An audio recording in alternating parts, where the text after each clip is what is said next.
Hello well-wishers and welcome to my channel Aspiring Minds. In today's video, based on your recent request, I'm going to discuss the important question answers from the poem Ode to Autumn by John Keats. So grab your virtual seats and let's begin.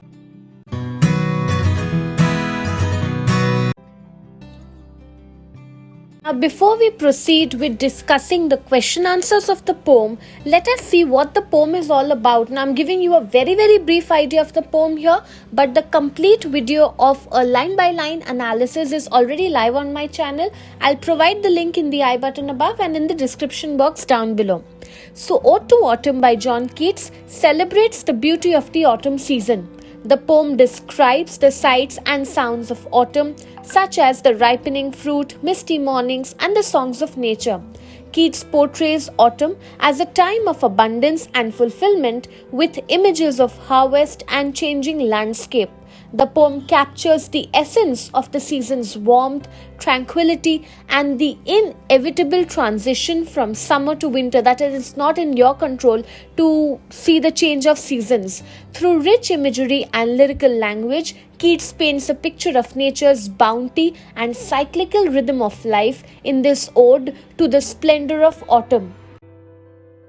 Ode to Autumn is one of John Keats' most famous odes, which he wrote in the September of 1819. It is a part of series of odes that he wrote in the same year, which included Ode to a Nightingale and Ode on a Grecian Urn.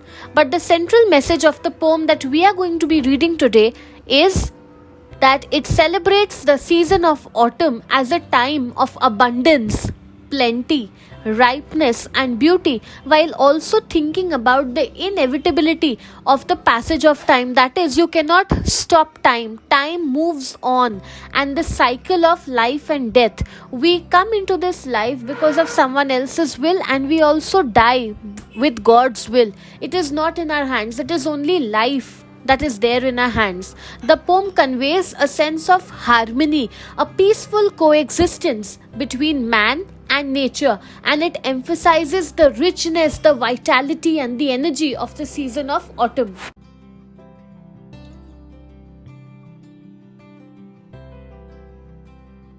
First question. Describe the imagery Keats uses to portray autumn in the first stanza of Ode to Autumn.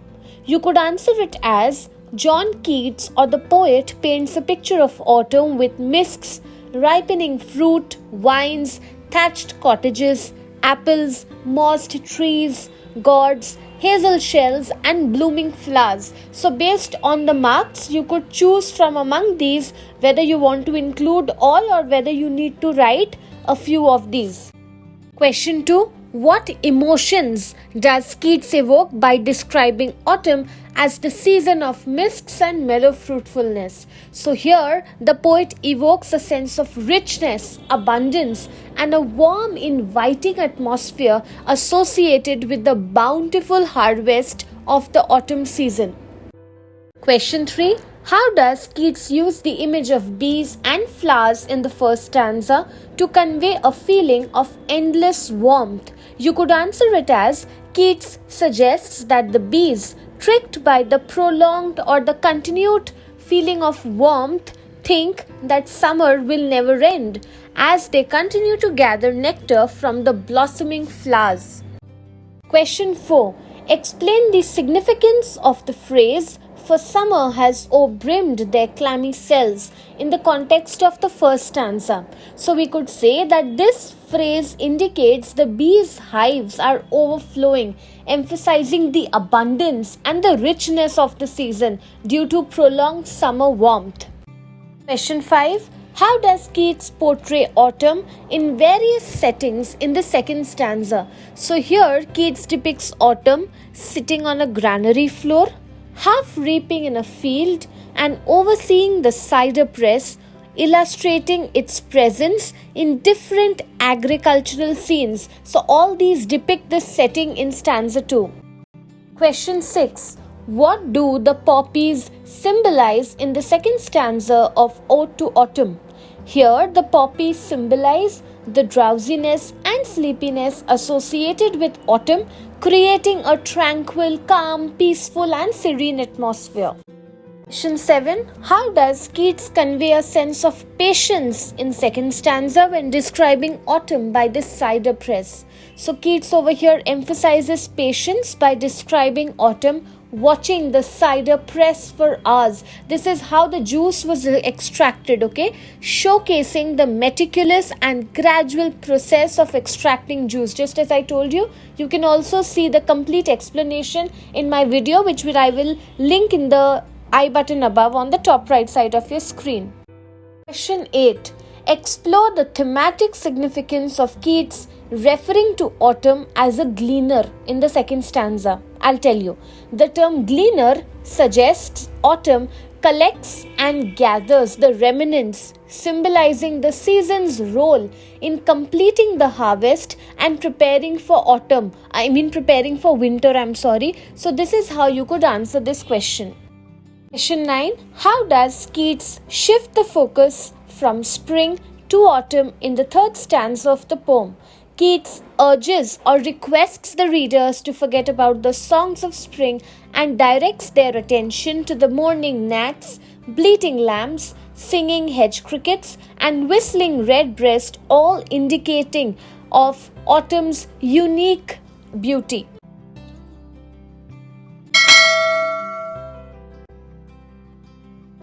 Question 10. What does Keats mean when he says, "Think not of them, thou hast thy music too," in the third stanza? Keats suggests that despite the absence of spring songs, autumn has its own distinct or unique music, which is represented by the various sounds and sights described in the stanza. And to support your answer, you could lift up examples from the poem to give over here. Now let's look at the long answer type questions, and I have also provided the answers. Some might seem to be overlapping, but they are not. There are different ways of answering the question, and you have to always focus also on the marks to understand what exactly are you supposed to add. Question 1. Provide a detailed description of the imagery and symbolism in the first stanza of the poem and explain how it sets the tone for the entire poem. See, this is how they will, frame it. The first stanza describes autumn as a season of mists and ripening fruit. The imagery includes vines, thatched cottages, apples, moss trees, gourds, and hazel shells. This sets a warm, abundant tone, symbolizing the richness of the season and foreshadowing or pre-announcing the theme of harvest and maturity throughout the poem. So when you use this, that is how you answer the second part of the question as well. See, now this question might seem repetitive, but there is a different way of questioning it and answering it, the way the language has been written. That is why I have given it again over here. How does Keats use the images of bees and flowers in the first stanza to convey a sense of continuity of warmth? Explain with examples. So here you could say that Keats introduces the images of bees and flowers to illustrate or show the prolonged warmth as the bees continue gathering nectar, believing the warm days will never cease or they will never end. This creates a sense of continuity as exemplified or as illustrated by the lines, and still more later, flowers for the bees. So you could use the example directly from the text to substantiate your answer. See, you could get a question on the opening line of the poem, and sometimes we tend to overlook it when you're reading the poem in totality. That is why, again, for the language of the question, it's here for you.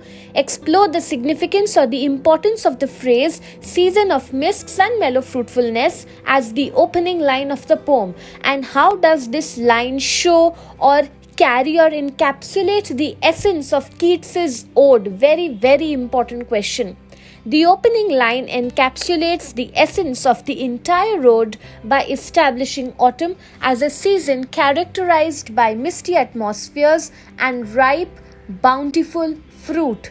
It captures the sensory richness and warmth that define the season, setting the stage for Keats' exploration of the beauty of autumn, maturity, and transience. So you're dealing at one go with the theme of the poem and also with the form of the poem, because in the question itself it's telling you about the opening line as a ode. So I have also discussed it in my video that how the poem is a ode. That is how you need to write the answer. Next, explore the metaphorical meanings behind the phrase "and gathering swallows twitter in the skies" in the third stanza. And see, there's a part 2. How does this image contribute to the poem's exploration of autumn's unique characteristics? So we would answer it as the image of gathering swallows symbolizes the transition from summer to autumn. The swallows preparing for migration highlight the changing season and contribute to the exploration of autumn's unique characteristics, underscoring or highlighting the cyclical nature of life and the passing of time. We often see migratory birds who migrate from the colder countries to the warmer countries when it's winter there in order to bear with the harsh winters, right? So even the same thing is happening here, and this has been captured by John Keats in the poem. Question 5. Analyze the role of sound and music in the third stanza. How do the various sounds described by Keats contribute to the overall atmosphere and meaning of the poem? Now, generally they don't ask a question like this, but since I'm discussing it in details, I thought I would put it for you, because sometimes when they want to set a tricky paper or test the rare students, they also ask this. So don't overlook it completely, okay? So the sounds of mourning gnats, bleating lambs, singing hedge crickets, and whistling redbreast contribute to the overall auditory landscape of autumn. The sounds symbolize the unique music of the season, enriching the poem's atmosphere and reinforcing the idea that autumn has its own distinct or unique beauty and charm. Question 6. Examine the thematic shift from spring to autumn in the third stanza. How does Keats guide the reader to appreciate the beauty of autumn while letting go of the memories of spring? What a beautiful question. Keats urges the readers to forget about the songs of spring and directs their attention to the unique beauty of autumn.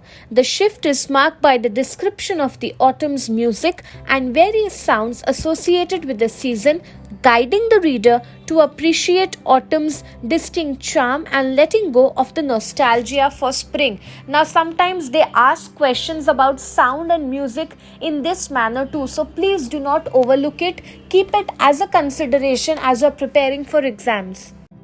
Question 7. Reflect on the significance of Keats' directive, "Think not of them, thou hast thy music too." This is the second most important line of the poem after the opening line.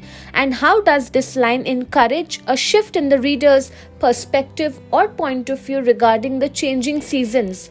This directive encourages the reader to appreciate the music of autumn instead of dwelling on the past. By emphasizing that autumn has its own unique music, Keats prompts a shift in perspective, fostering an appreciation for distinct qualities of each season and reinforcing the idea that beauty can be found in every phase of the natural cycle. Just because you like winter or you like spring, that doesn't mean that other seasons are not beautiful. Therefore, each individual, each season, everything has its unique place. That is why it exists in front of you. Always remember that. So that's it from this video. I hope you liked it. Do hit the like button. Subscribe to my channel for more such future updates. Thank you for watching. Bye.